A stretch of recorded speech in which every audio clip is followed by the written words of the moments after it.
A'udzu billahi minasyaitonir rajim. Bismillahirrahmanirrahim. Wassallallahu ala sayyidina Muhammadin wa alihi tahirin. Assalamualaikum warahmatullahi wabarakatuh.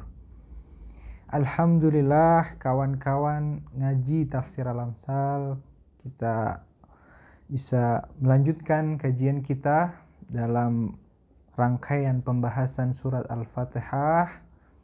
Namun sebelumnya baiknya kita kirimkan surat Al-Fatihah kepada baginda Rasulullah, kepada para keluarganya yang suci, kepada para sahabatnya, kepada para ulama kita, guru-guru kita, para pemimpin kita. Tak lupa juga kita kirimkan kepada kedua orang tua kita dan kepada kita semua, khususnya penulis kitab tafsir ini, Syekh Nasir Makarim As-Sirazi, ala hadhihi niyah wa ala kulli niyatin salihah. Al-Fatihah. A'udzu billahi minasyaitonir rajim. Bismillahirrahmanirrahim. Alhamdulillahi rabbil alamin. Arrahmanir rahim. Maliki yaumiddin. Iyyaka na'budu wa iyyaka nasta'in. Ihdinas siratal mustaqim. Siratal ladzina an'amta 'alaihim ghairil maghdubi 'alaihim waladdallin. Alhamdulillah. Baiklah kawan-kawan, mari kita melanjutkan rangkaian pembahasan kita masih di surat Al-Fatihah. Kita sudah memasuki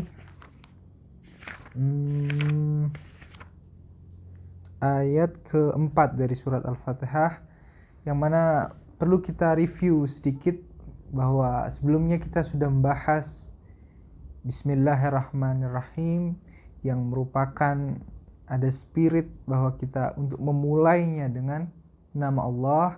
Kemudian kita membahas ayat kedua, Alhamdulillahirabbil alamin, di mana pujian hanya milik Allah, sehingga kita tidak boleh menjadi orang yang sombong karena semuanya berasal dari Allah.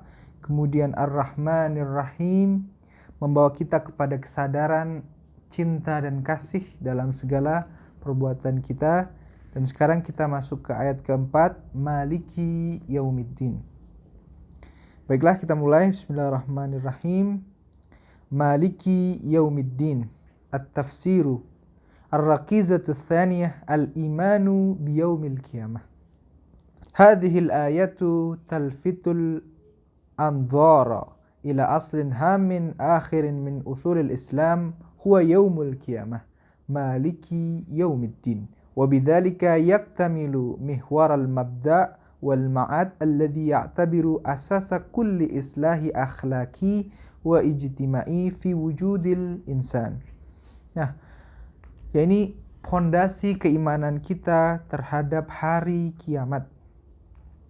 Ayat ini mengajak kita untuk memperhatikan salah satu usul terpenting dalam Islam, yaitu hari kiamat. Maliki Yaumiddin, sang pemilik hari pembalasan. Karena dengan meyakini hari kiamat, maka akan utuh poros keimanan kita terhadap mabda dan ma'ad. Dan ini bisa menjadi asas sebagai perbaikan moral dan sosial dalam diri manusia. Ta'biru maliki yuha bisaitaratillahi tammah wa haimanatihi al-mustahkimah ala kulli syai'in wa ala kulli fardin fi dhalikal yawm haitsu tahdurul bashariyatu fi tilkal mahkamatil kubra lil hisab wa takifu amama malikiha al-haqiqi lil hisab wa tara kulla ma fa'alathu wa qalathu bal wa hatta ma fakarat bihi hadiran fala yudhi'u ayyi syai'in mahma sigar wala yunsa wal insanu wahdahu yahmilu a'ba'a nataiji a'malihi bal nataiju kulla sunnatin istannaha fil ardi aw masyru'in aqamahu. Frasa maliki, sang pemilik, menunjukkan kebesaran Allah dan penguasaan Allah, dan Allah lah sang pemilik hakiki pada hari itu, yang mana manusia hadir. Kita bisa bayangkan seluruh manusia hadir pada pengadilan yang sangat besar untuk dihitung segala amal perbuatannya, apa yang dilakukan, apa yang diucapkan, bahkan apa yang dipikirkan. Dan ini akan dipertanggungjawabkan di hadapan Allah sebagai pemilik hakiki seluruh manusia. Dan semuanya itu bakal dihitung, entah itu sekecil apapun. Bahkan apabila kita tidak ikut melakukan sesuatu, tapi kita punya andil, punya saham di dalamnya, tetap kita akan dimintai pertanggungjawaban atasnya. Malikiyatullahi fi dzalikal yaum duna syak, laysat milkiyatin i'tibariyatin. Nadhiru milkiyatina lil asya'i fi hadzal alam. Milkiyatuna hadhihi aqdun yubrimu bimujabi ta'amuli wa watha'ik wa yanfasikhu bimujabi ta'amulin akhar wa watha'ik ukhra. Lakin milkiyatullahi li'alamil kaun milkiyatin hakikiyatin tatamathalu fi irtibatil mawjudat irtibatan khasan billah. Walau inqata'a hadzal irtibat lahdatan lazalatil mawjudat tamaman مثل زوال النور من المصابيح الكهربائية حين ينقطع اتصالها بمولد الكهربائي. Nah, kepemilikan Allah di hari itu, hari kelak nanti itu, tanpa ragu merupakan kepemilikan yang hakiki, bukan i'tibari. Hakiki, bukan relatif dan bukan semu. Dan itu berbeda dengan kepemilikan manusia terhadap sesuatu di dunia ini. Itu bersifat relatif dan semu.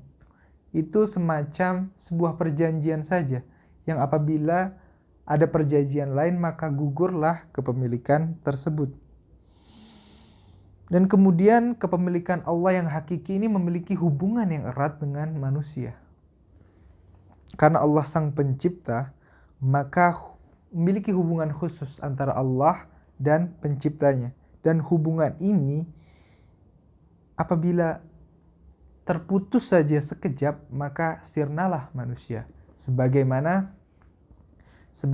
hubungan antara cahaya lampu dengan sumber listrik. Apabila aliran listrik itu terputus saja sekejap, maka terputuslah atau hilanglah cahaya lampu.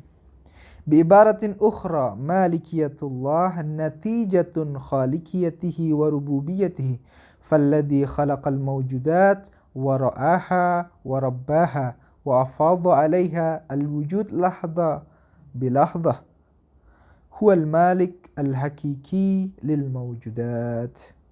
Nastati'u an nara namudhajan musagharan lil malikiyatil hakikiyah fi malikiyatina li a'dha'i badanina.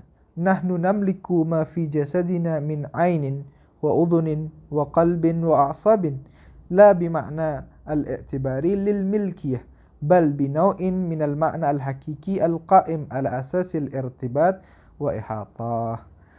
Dengan kata lain, kepemilikan Allah yaitu sangat berkaitan dengan penciptaan dan pemeliharaan. Karena Allah lah yang menciptakan seluruh keberadaan, seluruh makhluk, kemudian memeliharanya, menjaganya, dan memberikan emanasi wujud terhadap ciptaannya waktu demi waktu. Sehingga dia disebut pemilik yang hakiki bagi seluruh ciptaannya. Namun kita juga bisa melihat contoh kepemilikan hakiki, yaitu dengan melihat diri kita dan tubuh kita. Kepemilikan kita terhadap tubuh kita adalah contoh kepemilikan yang hakiki. Kita memiliki mata, memiliki hidung, kemudian memiliki hati, memiliki saraf-saraf. Ini maknanya hakiki, bukan semu, relatif. Karena diri kita dan tubuh kita punya pengawasan dan keterhubungan yang kuat. Namun hanya Allah lah pemilik yang hakiki di hari itu.